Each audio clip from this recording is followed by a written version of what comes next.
वैसे तो छात्रों हम बात करने जाएं तो मुंबई में बहुत सारी ऐसी चीज़ें हैं जो देखने लायक है। बहुत ऐसे मंदिर है, बहुत ऐसी दरगाहें हैं, गुफाएं हैं।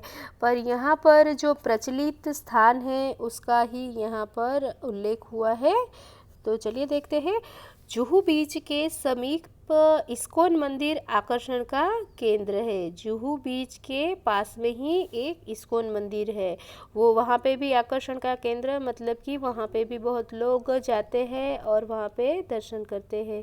इसके अलावा मुंबा देवी मंदिर, गांधी संग्रहालय, मनोरी बीच, कान्हेरी गुफाएं, Jama Masjid, Afghan church, stock exchange, Nehru planetarium, Rani Bagh, mount Mary church, fantasy land, Essel world, Powai lake, race course, Brijeshwar स्थित गर्म पानी का कुंड, वहाँ पर ब्रिजेश्वर में गर्म पानी का कुंड भी है, संजय गांधी उद्यान, सिद्धिविनायक मंदिर आदि अनेकानेक दर्शनीय स्थल मेरी धरती पर है। ये सारे इतने प्रसिद्ध हैं मंदिर कि आपने ये सिद्धिविनायक मंदिर है या एसल वर्ल्ड है, जामा मस्जिद है, कान्हेरी गुफाएं है, ये सब तो कहीं ना कहीं आप हम गए हैं कि नहीं गए हैं, लेकिन ये सारी प्रसिद्ध चीज़ें कई बार हिस्ट्री में टेलीविज़न में भी दिखाई जाती है।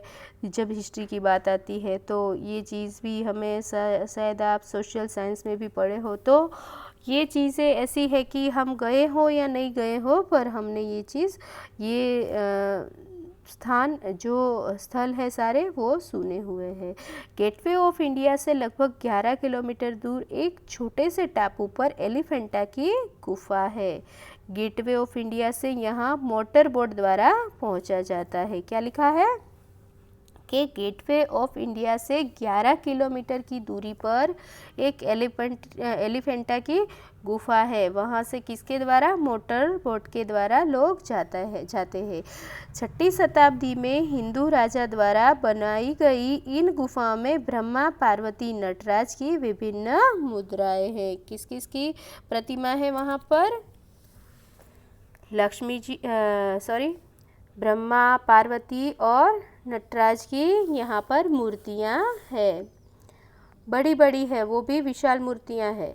मेरी संस्कृति परंपरागत उत्सवों, खान पान, संगीत, नृत्य और रंगमंच का अद्भुत सम्मिश्रण है। क्योंकि ये बात तो हम वैसे भी पता चल जाती है हमें कि अलग अलग धर्म वाले लोग हैं, अलग अलग समाज से आए हुए लोग हैं, तो सारे उत्सव सारा वहाँ पर अलग अलग पहनावा, खान पान, ये सब चीज़ें तो होगी। सब मिश्रण है यहाँ पर। सम्मिश्रण मतलब कि सब कुछ मिश्रण है, मिश्रित है। इधर जाति पाति धर्म ये कुछ नहीं रहता है, सब लोग यहाँ मिलजुल कर रहते हैं। तो अपने परंपरागत जो भी उत्सव है वो अपने खान पान, संगीत, नृत्य के साथ अच्छे से यहाँ पर मनाते हैं। ये सिद्धिविनायक मंदिर में वो जब टेलीविज़न में जब उसका दिखाया जाता है, जब गणेश पर्व होता है तभी, तो वो लोग मुंबई में ये गणेश उत्सव भी बहुत ही धामधूम से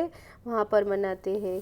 मेरी संस्कृति परंपरागत उत्सव, खान पान और संगीत, नृत्य के और रंगमंच का अद्भुत सम्मिश्रण है। यहाँ भारत की अन्य राजधानियों की अपेक्षा बहुभाषी और बहुआयामी जीवन शैली देखने को मिलती है। क्या मैंने जो बोला आपको कि भारत की दूसरी भी राजधानियों की अपेक्षा में उसकी कंपेयर में बहुत सारी भाषाएं और बहुत दूर से आई हुई दूसरी जीवन शैली भी यहाँ पर देखने को मिलती है। मेरी इमारतों में गोथिक स्थापत्य, एंडोरेनिक, आर्ट डेको और अन्य स्थापत्य शैलियों का संगम झलकता है।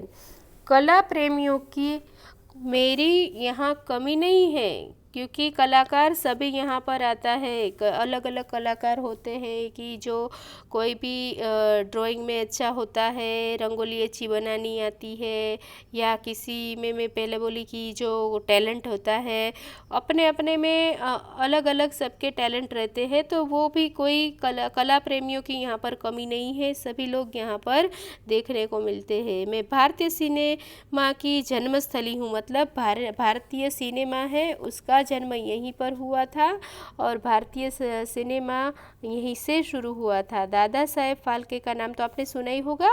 उनसे ये फिल्म इंडस्ट्रीज़ की शुरुआत हुई। दादा साहेब फाल्के ने एक मूक फिल्म बनाकर मेरी धरती पर इस उद्योग की शुरुआत की थी। मूक मतलब कि मौन फिल्म, बोलते नहीं है उसके अंदर, और इशारों के द्वारा ही सांकेतिक पूरी फिल्म होती है और इशारों के द्वारा ही इसमें बात करते हैं। और ऐसी मूक फिल्म सबसे पहले किसने बनाई थी? दादा साहेब फाल्के ने बनाई थी और विश्व के चलचित्र उद्योग पर अपनी गहरी छाप छोड़ दी थी। इसने कई प्रकार के रोजगार के अवसर उपलब्ध करवाए और कई प्रतिभाएं निखरकर समाज के सामने आई।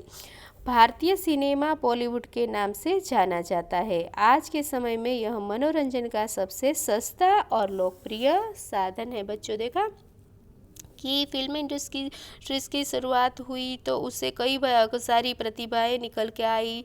कोई डायरेक्टर के रूप में, कोई प्रोड्यूसर के रूप में, कोई कलाकार के रूप में, कोई म्यूजिशियन के रूप में, कोई राइटर के रूप में।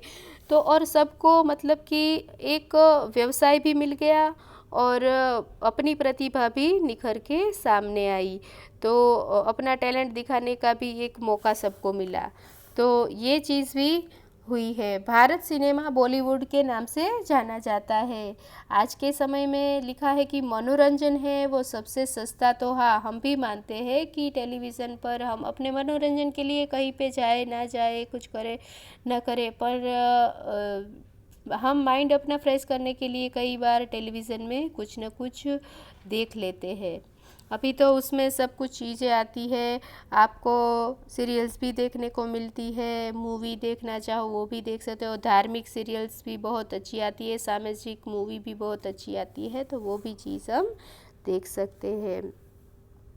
समय समय पर मेरे निवासी मुझे विभिन्न त्योहारों के रंग में सराबोर करते हैं। यहाँ पर अलग अलग त्यौहार भी मनाते हैं। गणेश चतुर्थी और कृष्ण जन्माष्टमी की धूम तो देखने लायक होती है। जैसे कि ये गणेश चतुर्थी है और कृष्ण जन्माष्टमी, ये बहुत धूमधाम से मुंबई में मनाई जाती है। गणेश उत्सव में पूरे शहर में जगह जगह में भव्य पंडाल लगते हैं जिनमें गणपति की विशाल प्रतिमाओं की स्थापना की जाती है। 10 दिनों के उत्सव के बाद ये प्रतिमाएं समुद्र में विसर्जित कर दी जाती है। जन्माष्टमी के दिन स्थान स्थान पर माखन के मटके बांधे जाते हैं जिन्हें युवक युवतियां जुगत लगाकर फोड़ते हैं। क्या होता है कि गणेश उत्सव में अलग अलग जगह पर पंडाल लगाए जाते हैं जिसमें गणपति की प्रतिमा को स्थापना की जाती है और उसके 11 दिन तक पूजा आरती वो सब किया जाता है और लास्ट दिन उसका विसर्जन किया जाता है।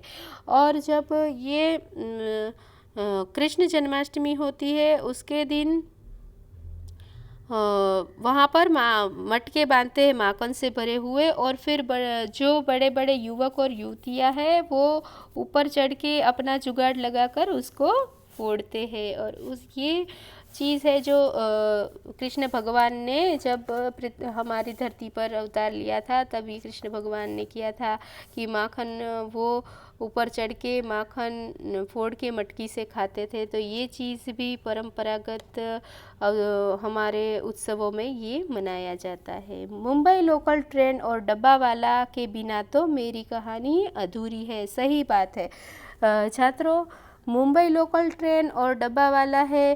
डब्बा वाला वो मुंबई की एक हम बोले तो उसकी बात ना करें तो मुंबई की कहानी अधूरी है, क्योंकि यहाँ पर ये दोनों ही मुंबई के रीढ़ की हड्डी मानी जाती है। लोकल ट्रेन में रोज़ लाखों लोग सवारी करते हैं और डब्बा वाला में प्रतिदिन 2 लाख टिफ़िन लोगों तक पहुंचाए जाते हैं। तो ये लोग बहुत ज़्यादा पढ़े लिखे नहीं हैं, क्योंकि टिफ़िन देने बेचारे जाते हैं घर इस घर से उस घर, तो वो पढ़े लिखे नहीं हैं, लेकिन टिफ़िन पहुंचाने में किसी तरह की वो गड़बड़ी कभी नहीं करते हैं। यह मेरी कहानी मेरी जुबानी। अंत में मैं अपने यानी कि मुंबई के लिए 2 पंक्तियाँ कहना चाहूँगी। क्या कहती है मुंबई 2 पंक्तियाँ? रोज़ रोज़ इस शहर में लोग आते हैं। रोज़ रोज़ इस शहर में लोग आते हैं। इस शहर से दिल लगाकर बस जाते हैं। इस शहर से दिल लगाकर बस जाते हैं मतलब कि जो इस माया नगरी में आता है, जो इस सपनों की नगरी में आता है, वो यहीं का बन के रह जाता है। कैसा था ये पाठ? तो आपको अच्छे से ये पाठ रीड करना है। मैंने पहले भी ये दे दिया है PDF फाइल में। आशा करती हूँ आपने पढ़ लिया होगा और इस पाठ में मुंबई की आपको बहुत सारी जानकारी मिल गई होगी। तो चलो हम मिलते हैं अगले नेक्स्ट पीरियड में। बाय।